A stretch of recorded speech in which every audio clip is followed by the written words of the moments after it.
Salam sejahtera bagi kita semua dan selamat malam. Baiklah, di sini saya akan membahas tentang studi kasus penanggulangan banjir. Banjir adalah keadaan yang dimana suatu daerah tergenang oleh air dalam jumlah yang besar. Di Indonesia sangat rawan sekali dengan bencana yaitu banjir. Banjir dapat menyebabkan kerusakan lingkungan dan berbahaya bagi manusia. Banjir bisa jadi karena banyak hal seperti hujan. Jika hujan lebat terus-menerus dengan relatif yang lama, maka debit air semakin banyak yang akan menimbulkan banjir. Yang kedua yaitu sungai meluap. Meluapnya sungai dapat terjadi karena air lebih banyak di bagian hulu dari biasanya. Dan juga sungai meluap diakibatkan karena penyumbatan di bantaran sungai.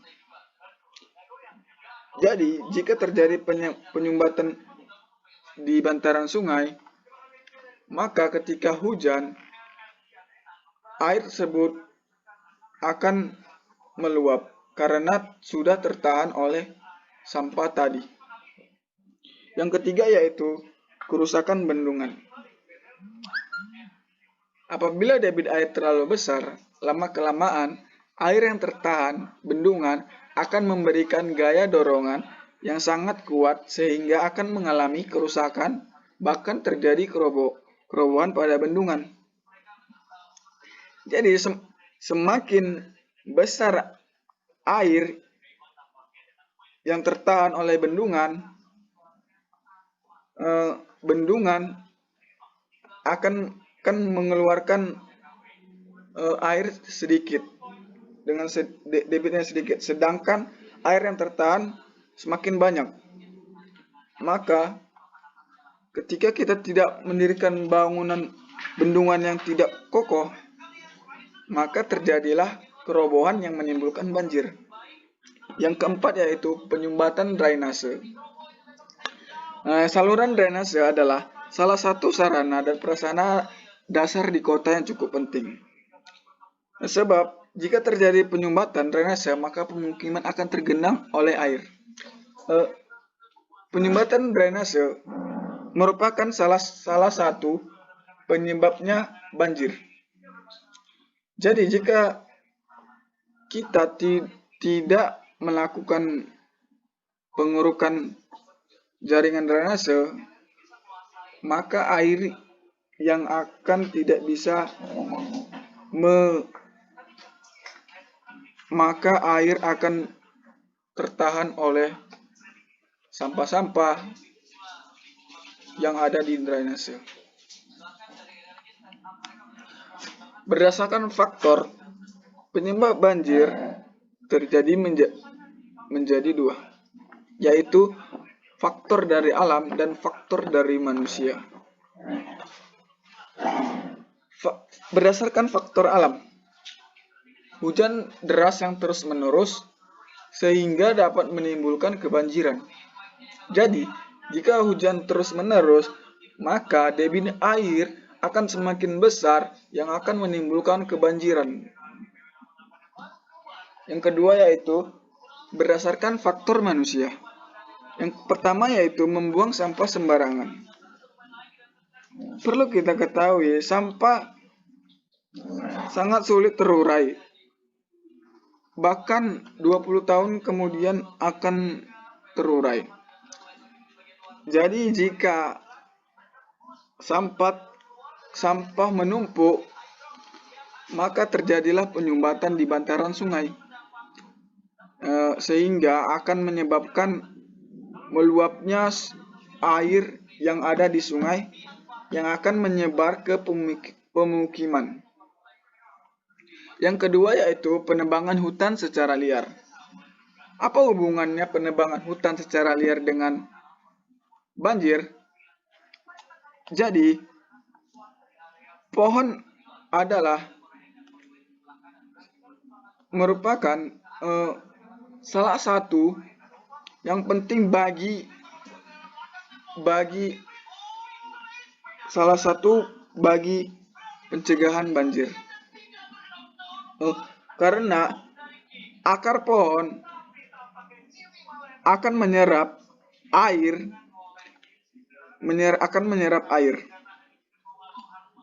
Jadi semakin kita menggundulkan hutan, maka air tersebut tidak dapat diserap oleh akar. Karena akar tersebut tidak memiliki lagi batang dan daun, maka tidak jadilah teraliri, sehingga terjadilah kebanjiran.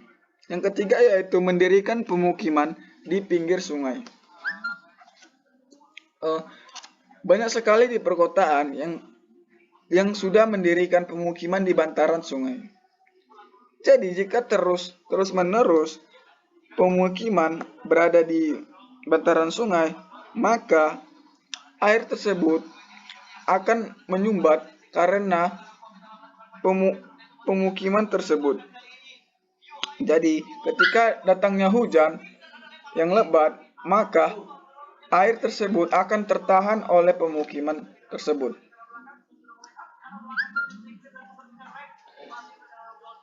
Cara pencegahannya yaitu dengan cara mereboisasi. Semakin kita banyak menanam pohon, semakin banyak akar yang akan menyerap air. Jadi, banjir dapat dicegah, salah satunya dengan cara menanam pohonan di lingkungan sekitar. Jadi, 2. Yaitu membuang sampah pada tempatnya.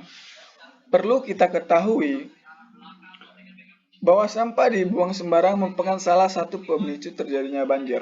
Ya, karena akan menimbulkan tersumbatnya aliran sungai. Yang ketiga yaitu membuat saluran air atau drainase yang baik. Drainase berguna untuk mengaliri air yang ada di pemukiman atau perkotaan. Ini adalah contoh drainase. Ini sebagai alat aliran air yang akan dialirkan ke sungai atau ke laut.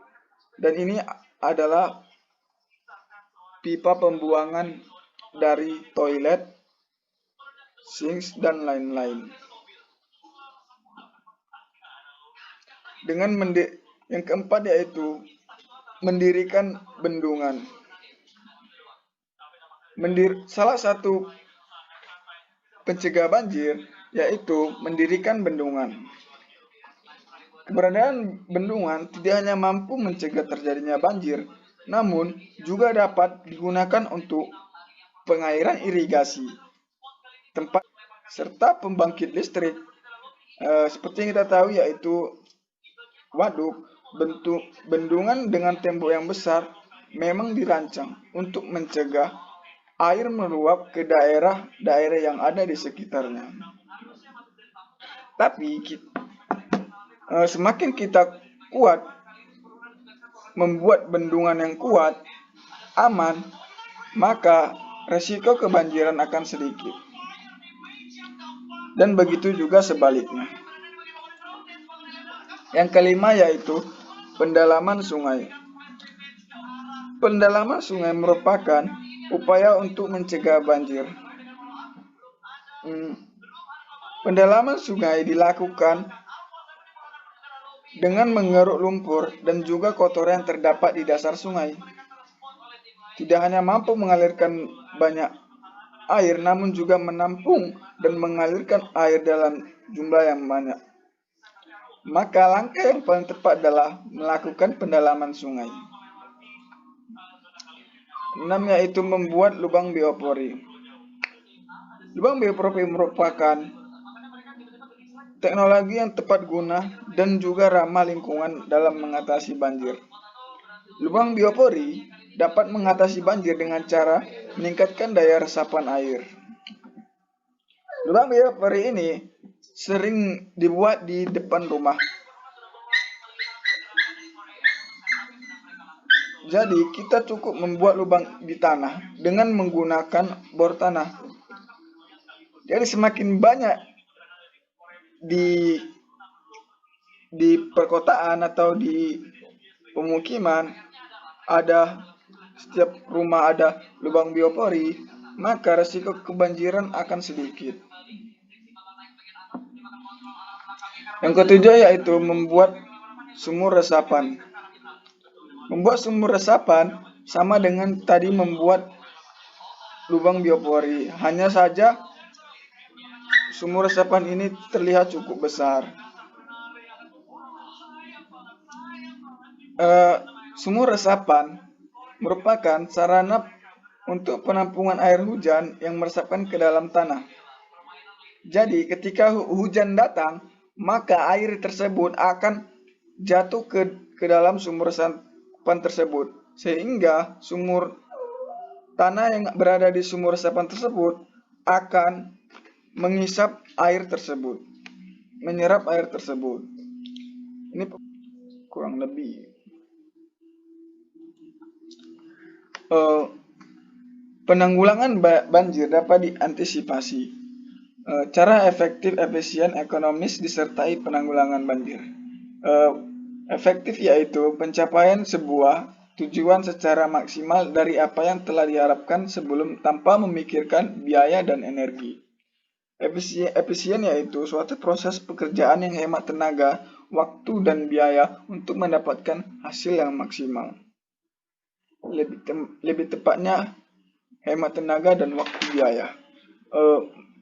Yang ketiga yaitu ekonomis, yaitu menanggulangi banjir dengan waktu biaya yang lebih hemat dengan yang dibutuhkan. Menurut peta resiko kebanjiran di Indonesia, terdapat 10 provinsi yang terkena resiko bencana banjir, yakni Jawa Timur, Banten, Jawa Tengah, DKI Jakarta, Jawa Barat, NTT, Kalimantan, Sumatera Utara, Sumatera Selatan, dan Aceh. Di tahun 2021 ini, yang baru-baru terjadi ini terjadi di Provinsi Jawa Barat, khususnya pada puncak Kebun Raya Bogor. Menurut saya, terjadinya banjir di Bogor karena hujan terus-menerus dan tidak adanya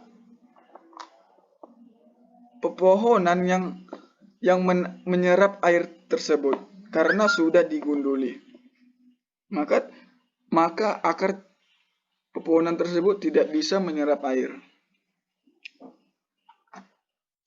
Strategi penanganan banjir, mitigasi bencana banjir. Yang pertama yaitu mitigasi struktural. Adalah upaya yang dilakukan demi meminimalisir bencana seperti dengan melakukan pembangunan danal khusus untuk mencegah dan membuat rekayasa teknis bangunan tahan dari dorongan air dalam debit yang besar. Contohnya yaitu 1. Melakukan pengurukan kembali jaringan drainase.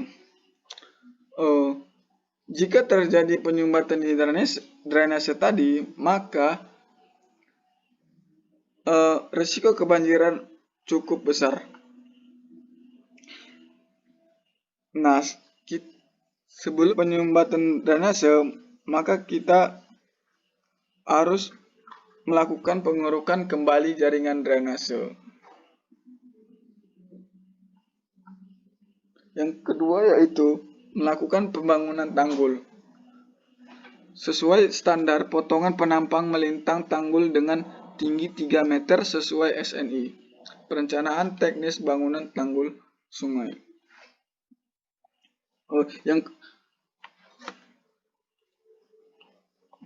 Yang ketiga yaitu membuat saluran yang sering disebut drainase. Di perkotaan banyak sekali yang sudah membuat saluran drainase. Saluran drainase dapat mencegah banjir karena jika tidak ada saluran drainase, maka air tersebut akan menyebar kemana-mana dan akan mengakibatkan meluapnya air tersebut. Tidak ada yang mengaliri ke sungai. Maka aliran drainase harus dibuat di perkotaan supaya dapat mengalirkan air tersebut ke bantaran sungai. Yang kedua yaitu mitigasi non-struktural atau upaya yang dilakukan selain mitigasi struktur seperti dengan perencanaan wilayah dan asuransi. Contohnya yaitu LSM, melakukan pelatihan dan penyuluhan, membentuk kelompok kerja. Selain itu, analisis tingkat bahaya banjir perlu juga diperhatikan. Yang pertama yaitu kelayangan suatu wilayah, yang kedua yaitu elevasi suatu wilayah, yang ketiga yaitu curah hujan. Nah, di sini menurut kami alat praktis dalam penanggulangan banjir cocok digunakan di Indonesia. Alat praktis ini sudah diterapkan di negara maju. Yang pertama yaitu water grab. Water grab ini berfungsi sebagai menahan banjir. Jika air tersebut banyak, maka air tersebut akan memberikan gaya dorongan. Maka water grab ini akan dapat menampung air tersebut.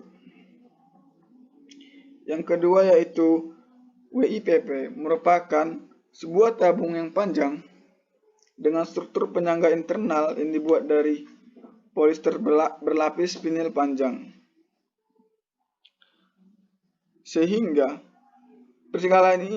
prinsip kerja alat ini dengan melawan air yang datang, sehingga alat yang dapat dipasang di dekat sumber air dan berfungsi sebagai penghalang air yang masuk ke daratan. Dapat kita lihat WIPP ini dapat menahan air yang di bagian kanan ini tidak dapat ditembus oleh air. Minimal jaraknya ini panjang ke sana, sehingga air tersebut akan sedikit sekali 0, sekian persen yang akan memasukinya. Yang ketiga yaitu quick dams. Dapat digunakan dengan menangani banjir. Quick dams ini sering dibuat di depan pintu.